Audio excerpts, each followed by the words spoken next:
La nouvelle année vient de commencer et c'est la bonne période pour prendre de nouvelles résolutions et réorganiser son quotidien. C'est l'occasion pour moi aussi de vous partager un projet que j'avais en tête depuis un certain temps et qui va me permettre d'être mieux organisé et productif dans plusieurs domaines. Il s'agit de fabriquer une sorte de calendrier connecté qui regroupe l'ensemble des informations dont j'ai besoin dans mon quotidien.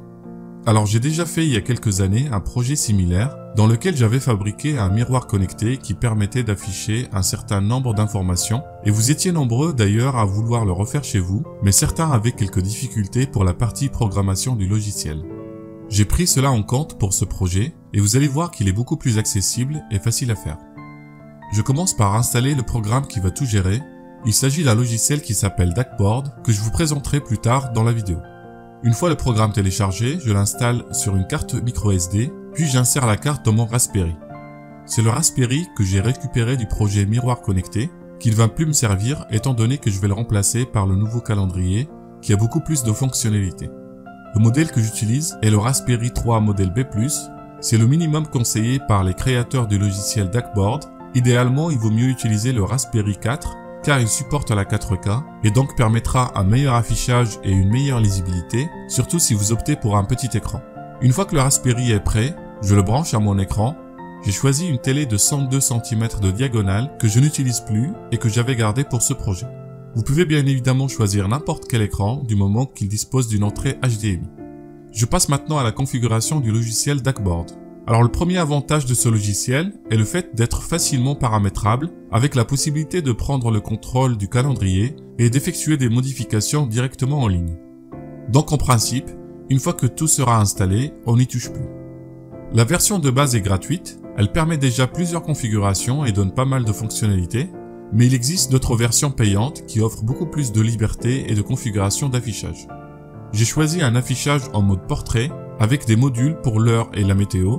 Ensuite, un module calendrier que j'ai relié avec mon Google Agenda, et donc il me suffit de noter un rendez-vous à un rappel, soit depuis mon téléphone ou mon PC, et le tout sera affiché ici. J'ai aussi un module To-Do List qui permet de lister toutes les tâches quotidiennes que j'ai à faire et les avoir à portée de vue, ce qui me permet d'être plus efficace et plus productif. Je ne l'ai pas mentionné au début, mais j'ai ajouté un module pour le fond d'écran que je peux également configurer, soit pour mettre des photos par défaut comme dans mon exemple, ou le connecter avec ma bibliothèque d'images iPhone ou Google et diffuser mes propres photos en fond d'écran comme une sorte de cadre numérique. Il y a bien évidemment des dizaines d'autres applications que vous pouvez utiliser pour de la domotique, la bourse, les news, etc.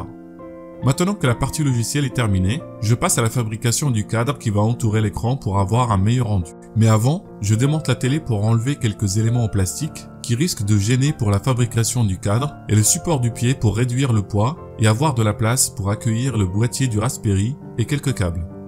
J'aurais voulu aller encore plus loin et supprimer complètement le cadre, mais j'ai dû le conserver car il contient le système d'accroche murale et compte tenu du poids de la télé, c'est le moyen le plus sûr pour la fixer au mur. J'enlève l'ancien tableau blanc pour installer un support mural qui permet d'accrocher la télé en mode portrait, puis j'accroche la télé. J'ai opté pour du MDF de 9 mm d'épaisseur pour faire le coffrage qui va entourer la télé. Je découpe la planche en plusieurs tasseaux que j'assemble entre eux pour former le contour de la télé. J'utilise de la colle à bois et des clous. Pour le cadre, je découpe des tasseaux de MDF de 5 mm d'épaisseur en veillant à respecter l'angle de 45 degrés pour un meilleur rendu. J'utilise pour ça une scie à onglet, mais vous pouvez le faire aussi avec une scie à main en repérant l'angle à l'avance. Pour l'assemblage, j'utilise de la colle et des agrafes. Je colle ensuite le cadre sur le coffrage, puis je repère où je dois percer des trous d'aération et pour pouvoir accéder aux touches de fonction. En préparant le projet, j'avais imprimé des grilles d'aération pour cacher les trous, mais finalement j'ai opté pour des petits trous percés dans des endroits stratégiques pour permettre une meilleure aération. Le MDF est connu pour être un matériau compliqué à peindre, ou du moins il faut appliquer une bonne sous-couche avant. J'utilise du coup une peinture qui fait office de sous-couche également et qui adhère très bien sur ce type de matériau. Une fois que la peinture est sèche, j'utilise du ruban adhésif double face pour coller le cadre sur la télé, puis j'utilise une gaine pour cacher les câbles et avoir un rendu plus propre. Je mets au bout une prise connectée qui va me permettre de contrôler l'allumage et l'extinction du calendrier à distance ou via les assistants vocaux. J'ai réfléchi à mettre une sorte de capteur de présence pour activer ou désactiver le calendrier de manière automatique, mais j'ai finalement opté pour cette solution beaucoup plus simple et qui permet également d'automatiser l'allumage et l'extinction de l'ensemble. Voilà le résultat final. Comme vous pouvez le constater, ce projet est beaucoup plus accessible que celui du miroir connecté, à savoir qu'il est possible de s'en inspirer pour refaire un miroir connecté. La seule chose à rajouter sera le miroir sans teint qu'il faudra mettre devant l'écran. J'espère en tout cas que ce premier projet de 2022 vous aura plu. Je remercie chaleureusement les 68 000 personnes qui se sont déjà abonnées à la chaîne et on se donne pour objectif cette année d'atteindre tous ensemble les 100 000 abonnés. Je compte sur vous pour ça et je vous prépare pas mal de surprises une fois que cet objectif sera atteint. Comme d'habitude, vous trouverez l'ensemble des liens et des produits que j'ai utilisés en bas dans la description. Sur ce, il ne me reste plus qu'à vous souhaiter une bonne année. Je vous donne rendez-vous bientôt dans une prochaine vidéo. D'ici là, vous pouvez voir ou revoir d'autres projets que j'ai publiés sur la chaîne. Salut à tous!